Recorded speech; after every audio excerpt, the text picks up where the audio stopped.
Hello दोस्तों, नमस्कार। आज हम 10 मिनट की सीरीज में इंटरनेशनल मॉनेटरी फंड को कवर कर रहे हैं और ये जेआईबी का इंडियन इकोनॉमी का एक इम्पोर्टेंट चैप्टर का पार्ट है। तो इंटरनेशनल मॉनेटरी फंड के बारे में आज हम जानेंगे। दोस्तों, बेसिकली जो इंटरनेशनल मॉनेटरी फंड है, ये जो ग्लोबल का सेफ्टी नेट है, यानी कि पूरे सिस्टम को ग्लोबली कैसे सेफ्टी में रखा जाए, इसके लिए है। और बेसिकली ये जो ब्रेटन वुड्स कॉन्फ्रेंस हुई थी, वहां पर इसका जो है एग्जिस्टेंस आया था।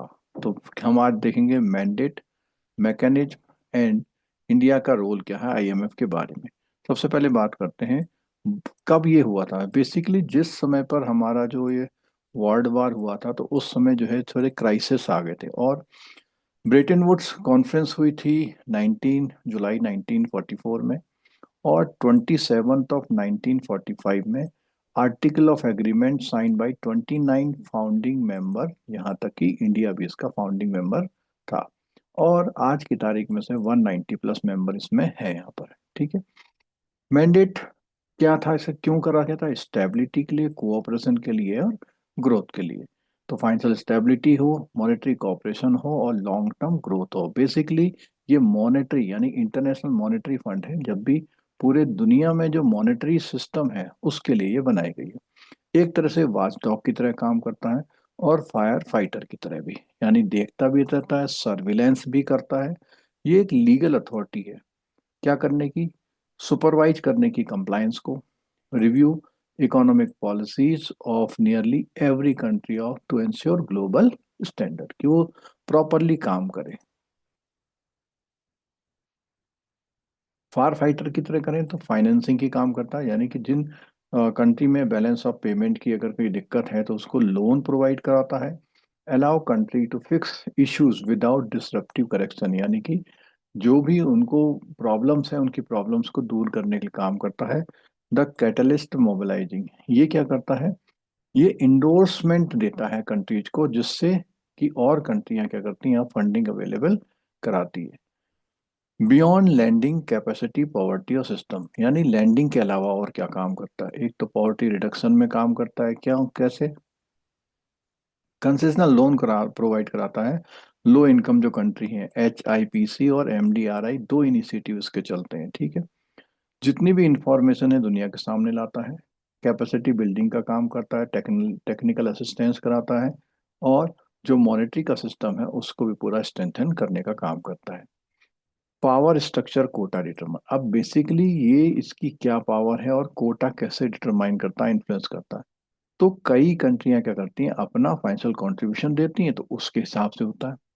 वोटिंग पावर होती है हर कंट्री की अपनी अपनी। और access to financing, borrowing limit, कितनी वो बोरोविंग लिमिट ले सकते हैं।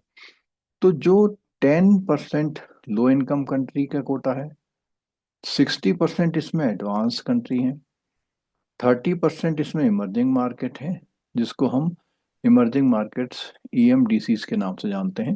और उसके साथ लो इनकम कंट्री भी यहाँ पर है। और ये जो भी कंट्री को कोटा देता है वो SDR के नाम से देता है, उसको हम नेक्स्ट लेक्चर में देखेंगे। लेकिन इसमें जितनी हमने बात करी यहाँ पर, उसमें जैसे हम EMDC का नाम आया तो emerging market and developing countries का नाम आया। कोटा की बात करें तो वो जो हमने देखा था, उसका फाइनेंशियल कंट्रीब्यूशन कितना, बोरोविंग लिमिट कितनी है, वोटिंग पावर के हिसाब से डिसाइड होता है। और इसकी जो है, जो मीटिंग्स हैं, इसकी मीटिंग्स को अगर हम बात करें तो 14th जनरल रिव्यू जो कोटा हुआ था, ये जो है 2010 में हुआ था। उसके बाद 15 हुआ। तो 16 की बात करते हैं तो 16 जो था वो दिसंबर 2023 में रिव्यू हुआ था कोटा, और इसमें 50% कोटा जो कंट्री का था वो बढ़ा दिया गया था।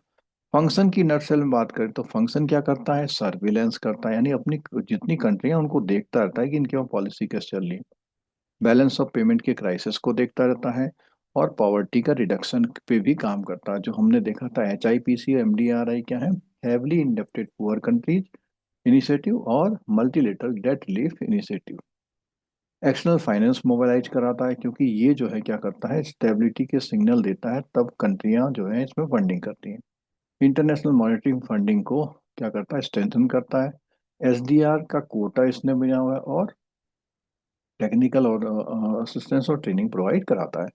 रिसर्च एंड इंफॉर्मेशन डिसएमिनेशन, जो भी इसके पास जानकारियां होती हैं, रिसर्च होती हैं, उन सबको पेपर्स के थ्रू अवेलेबल कराता है। अब दोस्तों बात करते हैं लास्ट 30 ईयर में हमारे वहाँ से लगभग 10 लाख से बैंकर ने वीडियो लेसन्स और पीडीएफ की मदद से अपना JIB CIB promotion exam qualify किया है। इन सब कोर्सेज की जानकारी nstourschoolofbanking.com पर या nstour मोबाइल एप्लीकेशन पर भी मिल सकती है।